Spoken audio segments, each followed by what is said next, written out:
Hello, everybody out there, and welcome to another episode of the Talk That Talk Show with me, Barry Holmes. We are here for our 207th episode of the Talk That Talk Show here on a Sunday night, and I have to say, I think I entered May the correct way with a very event-filled week. I'm so happy to update you guys and let you know kind of what's been going on in my life and some of the things that I had the great pleasure and opportunity to experience throughout this week. But I wouldn't be here if it wasn't for you guys on Facebook Live, on Instagram Live. Big shout out to my boy A Lifestyle 29, 629 I should say. Big shout out to my boy Jeff on our Instagram live stream. Also, everybody tuned in on the YouTube channel. I see we got a couple more subscribers to the YouTube channel, so it looks like you guys are listening out there. I want to thank you so much for that. And, this is the Talk That Talk Show every single week, giving you guys my unfiltered thoughts and, updating you guys on what's going on both in the world of sports and in my own personal life as well, too. And I think Monday was a great place to start off this episode because Monday was a culmination of all of the different things that I had put together to try and organize this Mets first outing of the year for Talk That Talk Show. And, I think that leading up to the event, I was really excited to bring everyone together.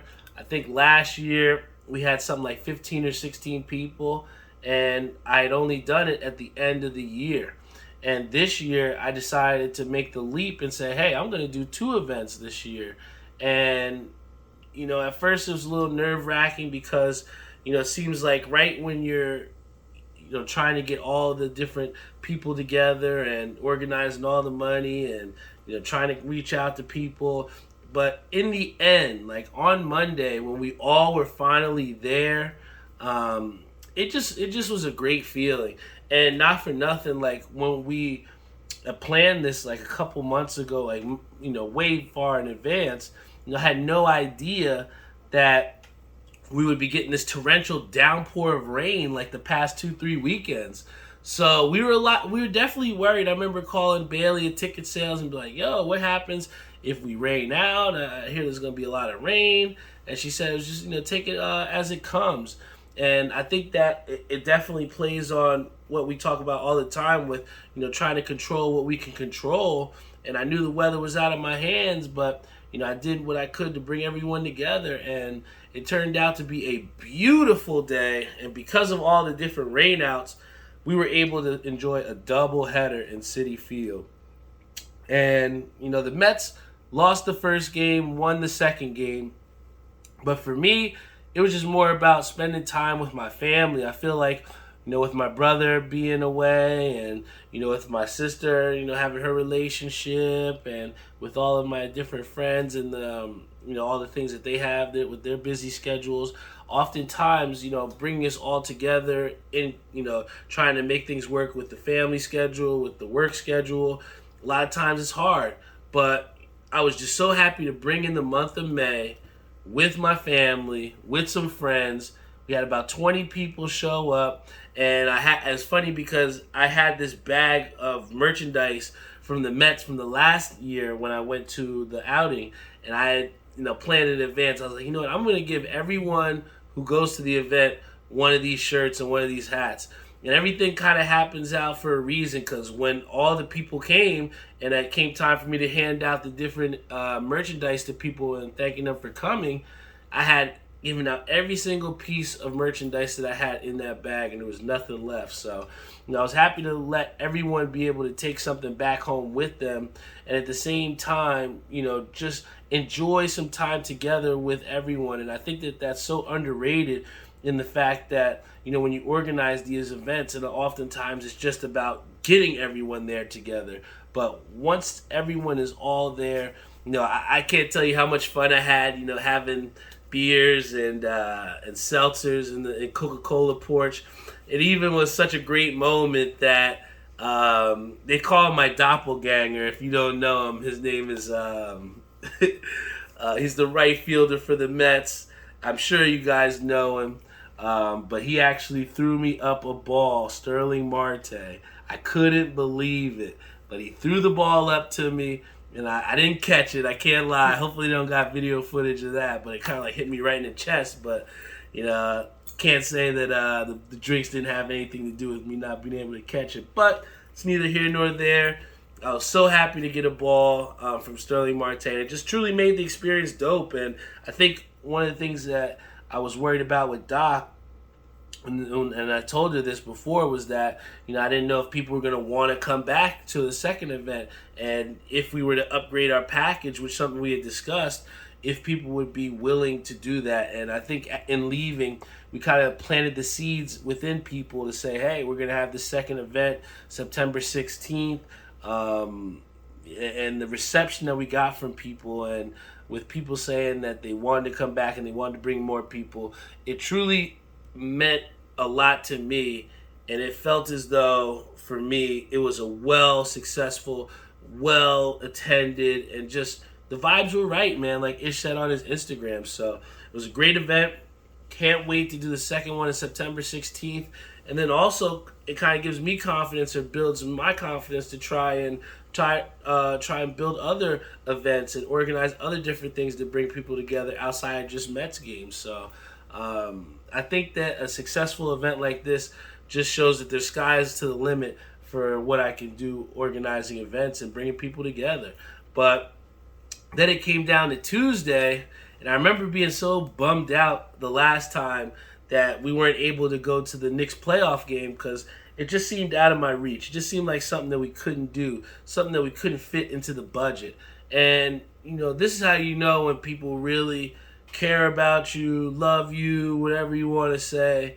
But I remember just being at work on Tuesday, and I got a call from Doc, and she pretty much is like, can you get out of the PBA Tour scoring that you had volunteered for? I was like, no. I kind of want to be there. Why do you want me to leave? And sure enough, she had said, because I'm thinking about buying you playoff tickets to the Knicks. And I swear my mouth just dropped. I think I didn't even say goodbye. I hung up on the phone with her, and I think I called Tony right away. I was like, yo, I can't do this, man. I got some shit to do. I got Knicks tickets. What's up?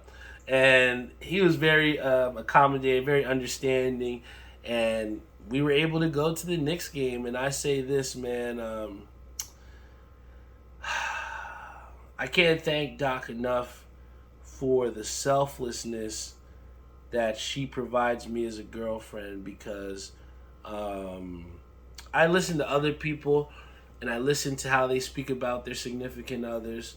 And sure, Doc gets on my nerves sometimes, but she always has my best interest at heart, and she wants to do things to make us have a good time. And I know that the Knicks tickets weren't exactly the cheapest tickets for her to get for me, but it just meant a lot to me to have her know what the Knicks mean to me, and her understanding that I really wanted to and needed to be in the Garden for that game.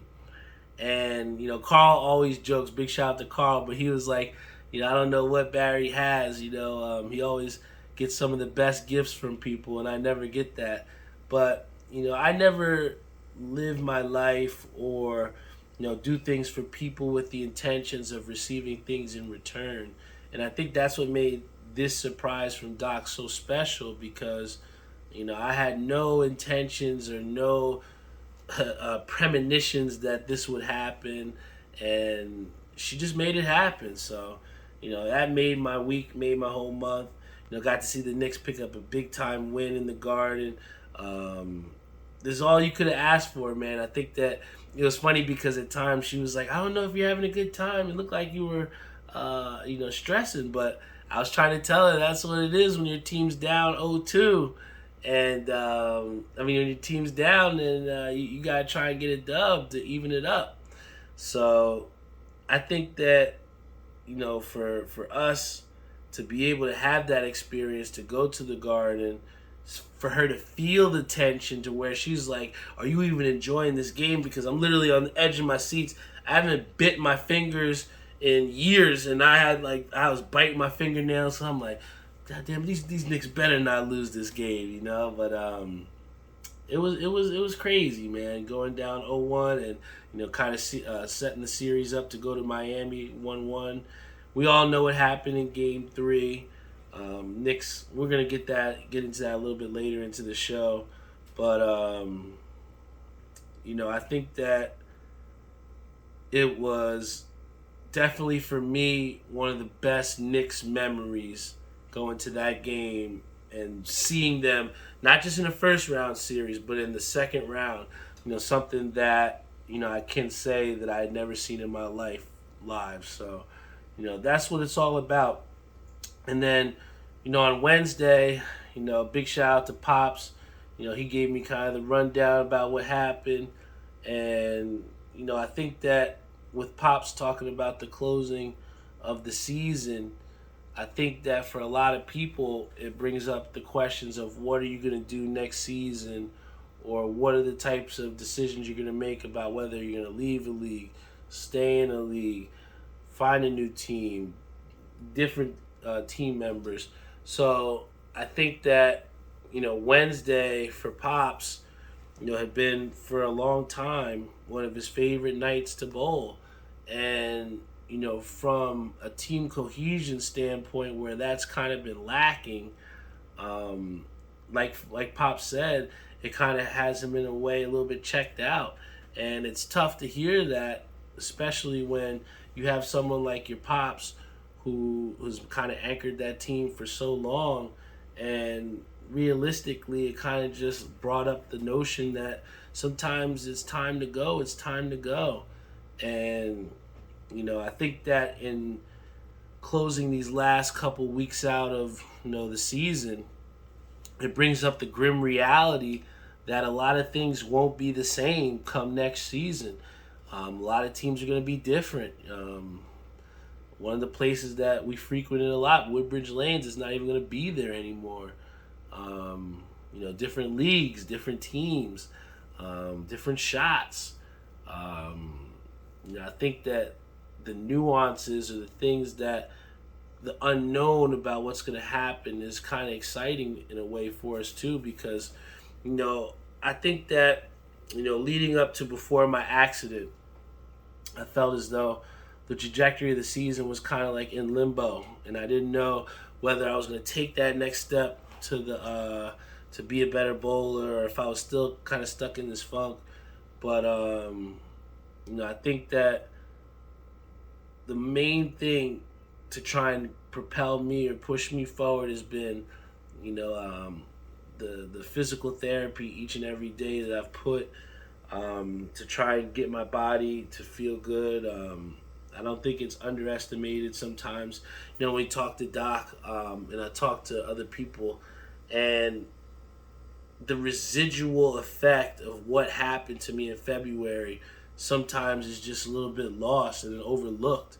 And I remember at first, when I first gotten into that accident, I remember saying that, I wasn't really hurting, or, it's a miracle. Obviously, I was alive, but, I didn't really feel those effects. But, people had told me, oh, you'll feel it later down the line. You will. And I was kind of, reluctant to bring that into the conversation or to accept that was the fact. But, to sit here and say that I'm 100%, I'd be lying to you. I haven't hit the gym since the accident. Now we're going on, February, March, April, May, almost 3-4 months. And, the MRI is talking about I got 5 herniated discs in my neck and my back. Waking up sometimes and the pain's just, excruciating in my neck. And, it's funny because even talking to my father, I was telling him that I was in physical therapy, and he didn't think that I even needed it at first. And I'm like, dude, I'm going 3 days a week, But I think that the physical therapy has definitely put me in a better place to think that I will be able to return back to an elite level of bowling when that time comes. I think also leading up to it, being that things have been a little bit different, I also got the great chance to go work a PBA event and help out Bolero, which I thought was dope because so many times people get opportunities, or people present them to them, but they don't take advantage of them. Some people, I always see this all the time where, somebody will post something about where they went, and someone's like, "Oh, I didn't even know about that. I would have went if I knew." I mean, how many times have you heard that someone say, "I would have went to that place if I knew"? But you'll seek out those opportunities, or you'll seek out those positions or those things to help you to get different opportunities. And one of the things with bowling league and bowling at these different places, outside of just rolling a bowling ball down the lanes, I've been able to meet fruitful relationships and cultivate these things, so that the relationships that I've met with people have been substantial and have meant something, and I can't say enough about the relationship that I've established with Tony. Tony's been somebody that, didn't have to help me, didn't have to do the things that he has for me, but, he was, gifted us tickets to baseball games, got us front row at the PBA Tour event. I got to literally talk to Kyle Troop, got to see Bill O'Neill, Jesper Svensson, Anthony Simonson. Got to see a roll-off between Anthony Simonson and Jason Belmonte. Literally, it was just the dopest experience, man, of, something as simple as scorekeeping. I was able to own that position and do it the right way. Talking to some of the pros and, just taking some things away from the way they throw the ball and how they carry themselves and how they compose themselves. It's very inspiring to see these guys, because it's easy for us to gravitate. And I was talking to Kyle Troop about this after bowling, but after they had their event. But one of the things I talked about with him was the fact that, on the NBA, in the MLB, and all these other different major corporations for sports, these names and these people are recognizable. You know who LeBron James is. You know who Kyrie Irving is, who Tom Brady is. The list can go on of these big-time names who, when you see a Shaquille O'Neal, you know who that guy is. I can promise you that Sam Cooley was sitting down at a chair right next to the bar. Regular people just passing right by him, and little do people know that was a PBA guy that has been, in many TV finals, right? You had a guy, Anthony Simonson, who was just sitting right there. And I think that the big thing about bowling and having guys like Kyle Troop and Simonson and Belmonte bring in the amount of people that they did at little old Bolero right down the street at North Brunswick, for them to have their PBA Players Championship, it just speaks to, one, how Bolero has kind of stepped up their bowling center to accommodate, bowlers of this magnitude in a tournament with such prestige that they have in the Players Championship. And then also to say that a sport like bowling, where you don't have these recognizable names or you don't have these recognizable faces, but you still are able to fill out the venue and build off of not only leaving ESPN because they're not marketing bowling, or they're not giving the reruns or giving the showings so that the sport can grow, but now you have them on a Fox Sports where they're showing the reruns to the events. They're giving the airtime in prime time for bowling. And I can't tell you how many times I've seen people watching these bowling events more so now than when we were maybe a couple years ago. And it just speaks to the culture of how not only that bowling is getting popular on the professional level, but also really at this, the base level where you see a lot of us normal, regular league guys. So to be up close in front with, let's per se, the Michael Jordan or the LeBron James of bowling right in front of you, it was just so inspiring, man. And, they were just so close to where, I could literally walk and touch them or talk to them. And one of the greatest lessons that I think that I got from watching the televised event today was the fact that this guy, E.J. Tackett, number one guy, super really effective bowler, can really shoot high score, has a lot of good hand under the ball. And the reason why I like him is because he reps for us one-handers out there, not just the two-handers.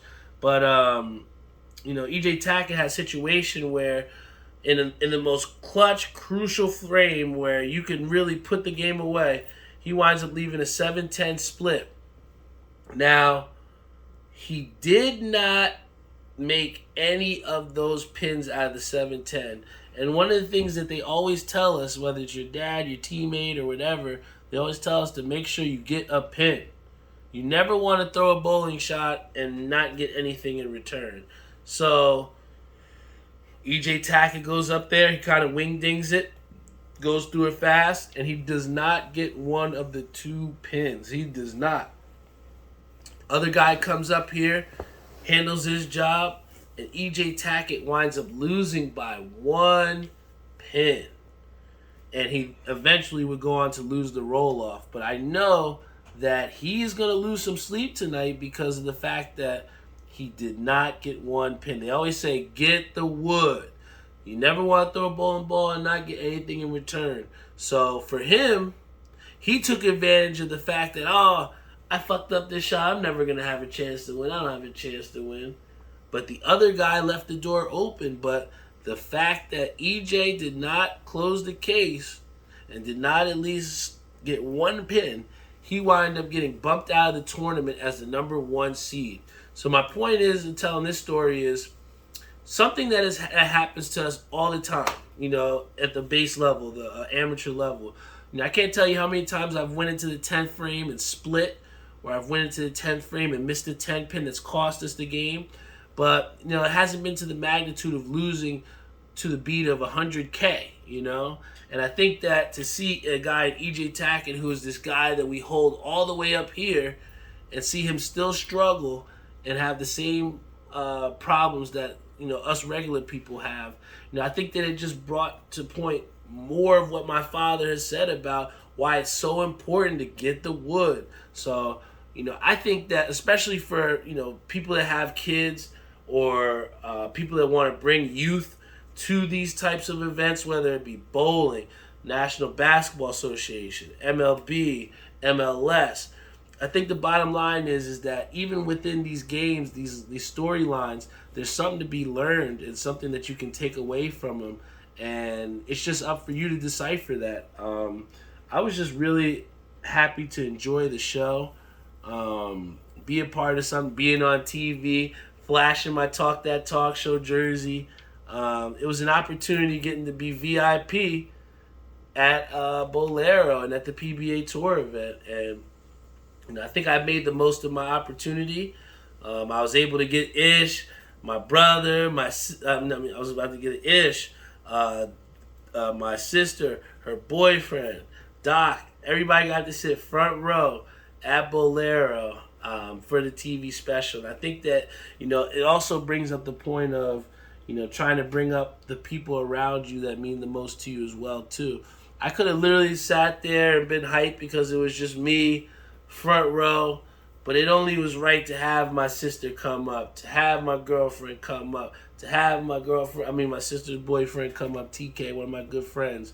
I think that, to be able to bring up the people around you and have them have a great time. And they got to see, TK's a two-hander, and he got to see a guy like Simonson throw the ball and kind of take some tips away from him and root him on. That's the type of stuff that makes these events special, and why I was just so happy to have that opportunity to be a part of that. And that was how I spent today, this morning, watching that TV event. That's how I spent Friday, seeing the qualifying round leading up to that. And, it was just an awesome experience all the way around. And then to go see my boy Alvin yesterday for his Cinco de Mayo party, which actually wound up being a surprise that he had gotten married. So big shout out to Alvin for getting married. Oh, man. And I think it's dope because he chose to have the route of not the huge, big wedding, but just having a nice little thing in his backyard.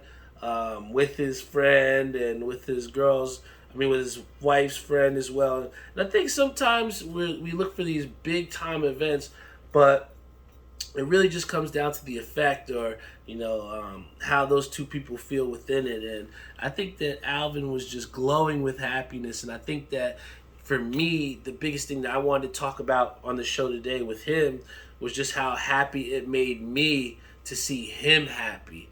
For him to give me the tour of his house because I hadn't been there and hadn't got the chance to see his house before. To see his girlfriend, his wife now, so happy to say about how they're together and how showing off her ring and, Doc finding out that she actually had friends that she went to high school with that were at the party. So she actually had some friends. I think that everything was just dope, man. It was just really dope.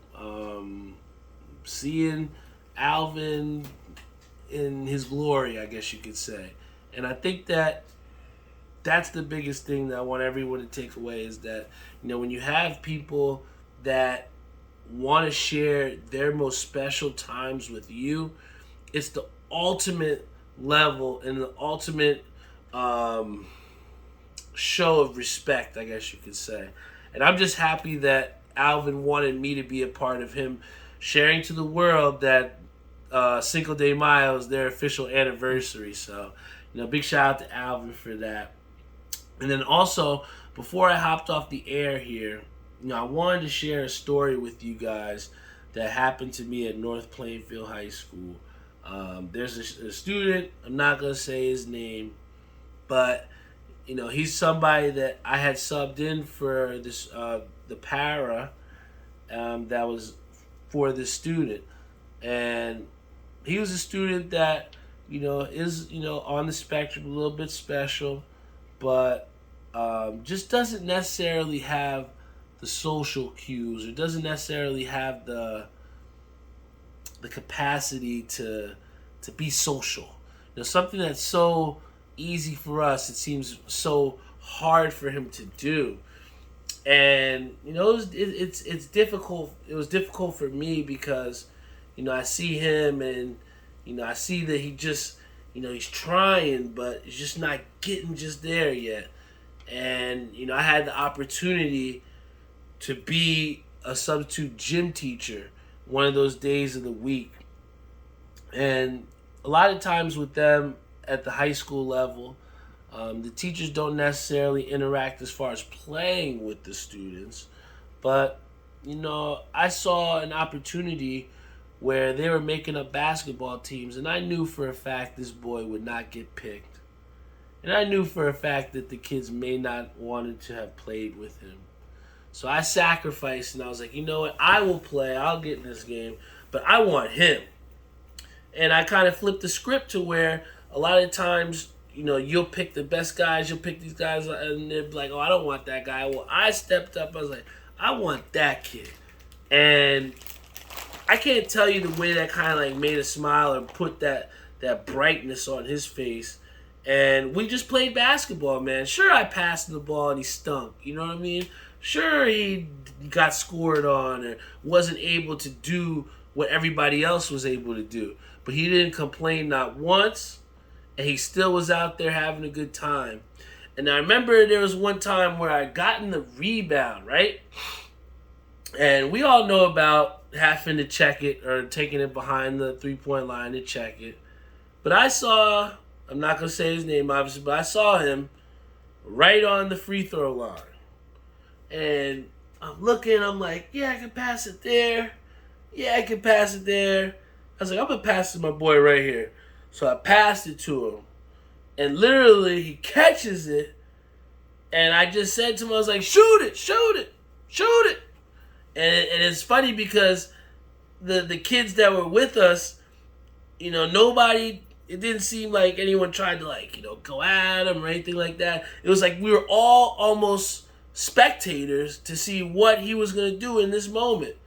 And he caught the ball at the free throw line and he shot the ball.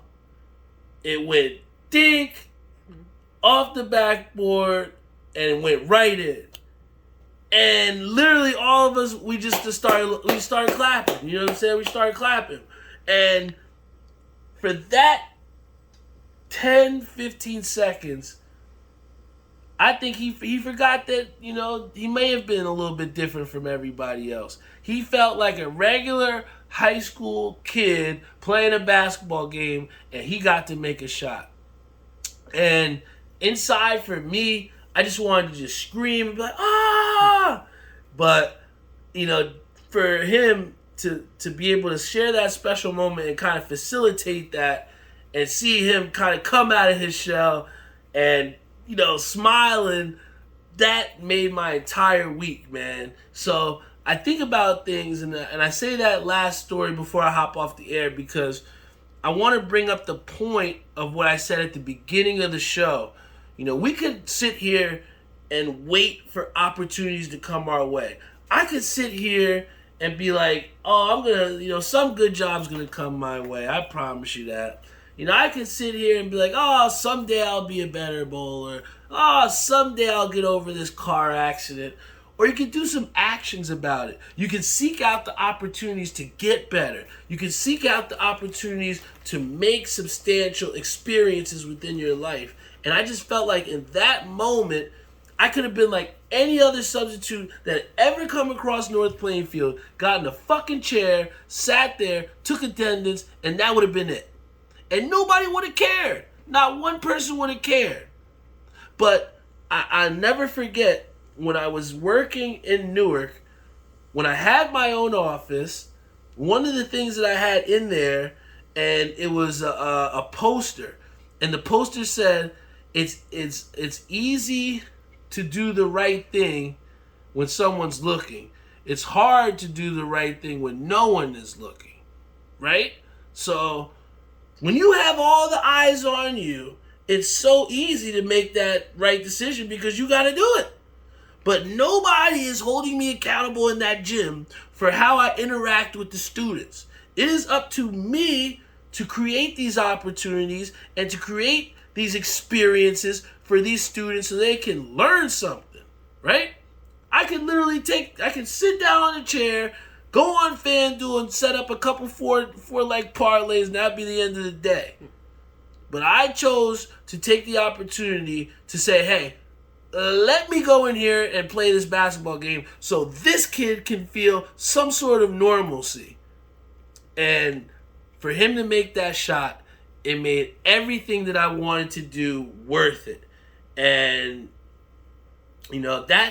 those are the type of experiences that I want to continue to put forth before I leave this earth. I think that I brought up a great point last week about, what are we doing in our time? What is it that we're making out of our time so that people can feel something, so that there's some sort of progress within not only the community but within yourself. And, those types of opportunities that I seek out to enlighten, to bring up other people, just like at today where I'm front row and all I want to do is bring my sister, her boyfriend, and Ish down front row. We are judged not only on ourselves, but who we surround ourselves with. And I just want to let people that are closest around me know that if you are close to me and you know me and you rock out with me, just know I'm going to do my best to try and bring you up with me. That's just the type of person I am. And that experience of seeing that kid excel in that moment, it validated everything of what I'm doing right now. It validated all the types of feelings, emotions of putting yourself out there to build someone else up there. That's what it's all about. I mean, right now, what we got? 3 people on the live right now. But I can sit here and be sad about that. I can sit here and let that deter me from pushing forward and making new episodes. But the bottom line is that you have to go out here, whether you're making a podcast, whether you're being a boyfriend, whether you're being an employee, whether you're being a caregiver, you have to lead with your heart 110%. and you have to give it your all no matter what. If you half-ass anything, you're not going to get the results that you want. And I'm here to tell you that at age 32, I'm nowhere near the results of where I'm looking for. There's so many things that I want to accomplish in my life that I'm so far away from it. But that doesn't mean that I'm going to stop the grind, or that doesn't mean that I'm going to get discouraged or pick the easier route, because that's just not what it's all about, man. I think from everyone out here, whether you're on Instagram Live, whether you're on Facebook, whether you're on YouTube, I think you have seen the depths and the progress of this show from episode 1 to now episode 207. And I think that just comes with not only experience, but the passion to continue on these experiences. And if you just have a life where you don't have something that you're passionate about, something that you want to just be so successful at so bad that you just don't want to stop until you've accomplished it, that's not the ultimate goal of life, but one of those things that is kind of like the things that help you to elevate your life or to maximize your life. You need those passionate things that bring that value to you. And I'm just here to say I'm passionate about my family. They've done a lot for me, and they continue to help build and shape who I am as a person. I'm passionate about this podcast. I'm passionate about my relationship. I'm passionate about bowling. I'm passionate about my career path. I've had some conversations with Doc. Had some interviews recently, and just trying to take the right steps towards getting the overall happiness that I'm seeking. So I think that's a great place to close this show, because at the end of the day, we can always talk about the things that we don't have, and we can sit here and stress about the things that we can't control and why things are the way they are. Or you can just sink your feet down, dig it, and get it out of the mud, man. And I'm just here to show you that I'm nowhere near where I want to be, but I'm going to get it out the mud. I'm going to keep grinding. I'm going to keep failing. I'm going to keep experimenting. I'm going to keep being myself. And I'm just ready to see what comes out of that, I'm not here to tell you I'm a mind reader. I'm not here to tell you I'm a fortune teller, but what I am here to tell you is that hard work does not go unnoticed. And that's something that I will continue to do whether I'm living, breathing, whatever. Just got to get it out of the mud, just got to grind it out, man. There's no shortcut to success, and if there was, it wouldn't be a fruitful one. So I thank you guys for rocking out with me every single week, man.